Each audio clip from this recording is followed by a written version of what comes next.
जय श्री राधे। ओम अस्मत् गुरुभ्यो नमः। ओम अस्मत् परम गुरुभ्यो नमः। ओम अस्मत् सर्व गुरुभ्यो नमः। ज्ञानानन्दमयं देवं निर्मलं स्फटिकाकृतिम् आधारं सर्वविद्यानां हयग्रीवम् उपास्महे। अखिल हेय प्रत्यनिक कल्याणैकतान् श्वेतर समस्त वस्तुविलक्षण अनंत ज्ञाननन्दैकः स्वरूप परात्पर परमेश्वर श्रीपति बाल मुकुन्द प्रभुको श्री चरणमा साष्टाङ्ग प्रणति गर्दै आज मिति 2083 साल जेठ 3 गतेदेखि सुरु हुन गइरहेको पुरुषोत्तम महिनामा पुरुषोत्तम महात्म्य या भनौं पुरुषोत्तम महिनाको महिमा लिएर म हजुरहरु समक्ष आएको छु। हजुरहरुले यस पुरुषोत्तम महात्म्यलाई सुनेर साथ दिनुहुन्छ होला भन्ने आश गर्दछु।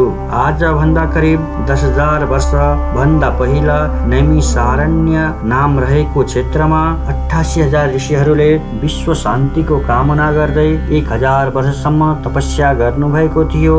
यो नैमिषारण्य क्षेत्र अहिलेको भारतको उत्तर प्रदेशको सीतापुर जिल्लाको गोमती नदीको किनारमा पर्दछ।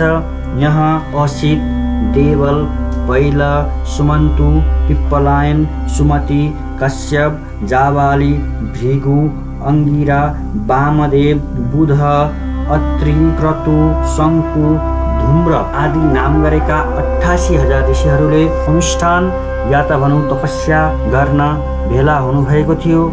त्यसै क्रममा सुतजी महाराज पनि तीर्थयात्राको कामनाले यहाँ आइपुग्नु भयो। सुतजी महाराज भनेको को त? या भनौं सुतजी महाराजको बारेमा हामी थोरै यहाँ बुझ्न सक्छौं कि सुतजी महाराज भनेको ऋषि लोमहर्षणका पुत्र हुनुहुन्छ तथा वेद व्यासजीका शिष्य हुनुहुन्छ।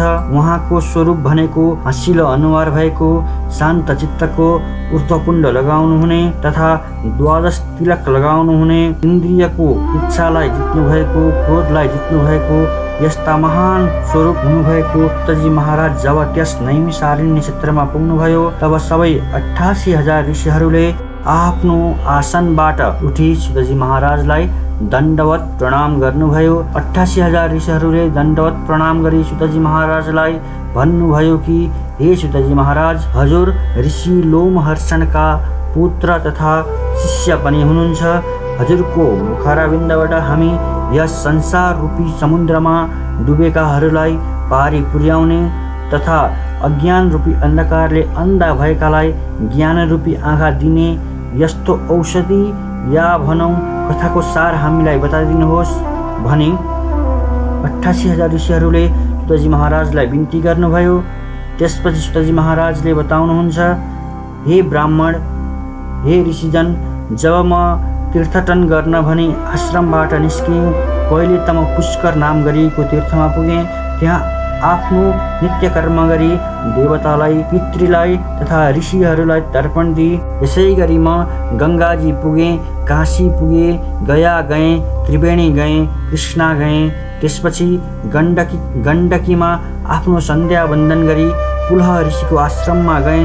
त्यहाँबाट धेनुमती, सरस्वती, गोदावरी, कृतमाला, कावेरी, तापी, नन्दा, नर्मदा, रामेश्वर आदि स्थानमा गई श्री भगवान नारायणको दर्शन पाउन भने बद्रीनाथ पुगे। यस्तै अनेक तीर्थहरूमा घुम्दै फिर्दै म हस्तिनापुर पुगे। हे ऋषिजन, जब म त्यहाँ पुगेपछि राजा परीक्षित राज्य त्यागेर धेरै ऋषिहरूलाई साथमा लिई अत्यन्त पुण्यदायी गंगाको किनारमा जानुभयो भन्ने मैले थाहा पाइसकेपछि म पनि त्यस सिद्ध क्षेत्रमा गएँ। त्यहाँ सिद्ध योगी देवर्षिहरू कति निराहार व्रत बस्ने, कति जल मात्र ग्रहण गर्ने, कति फल मात्र ग्रहण गर्ने ऋषिजन आउनुभएको थियो।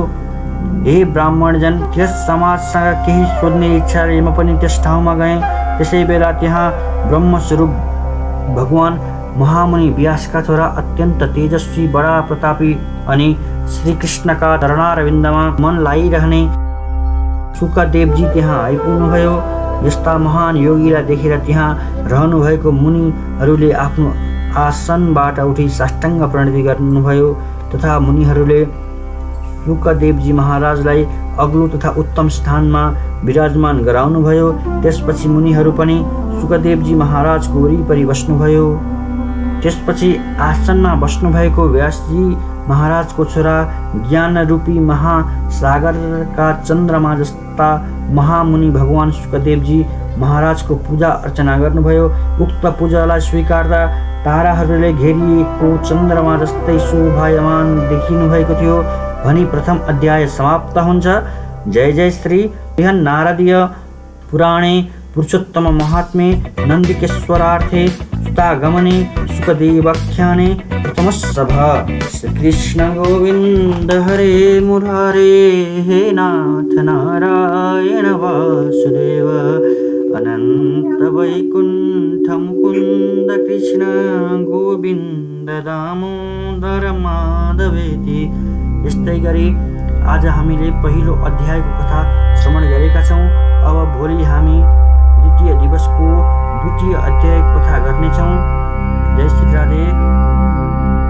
तथा अन्त्यमा अगाडिको कथा सुन्नका लागि मेरो युट्युब च्यानल भक्ति ज्ञान टिभी तथा फेसबुक पेज भक्ति ज्ञान टिभी सब्सक्राइब तथा फलो गर्नुहोला, लाइक पनि गर्नुहोला, सेयर पनि गर्नुहोला। धन्यवाद। जय श्री राधे। राधे श्याम।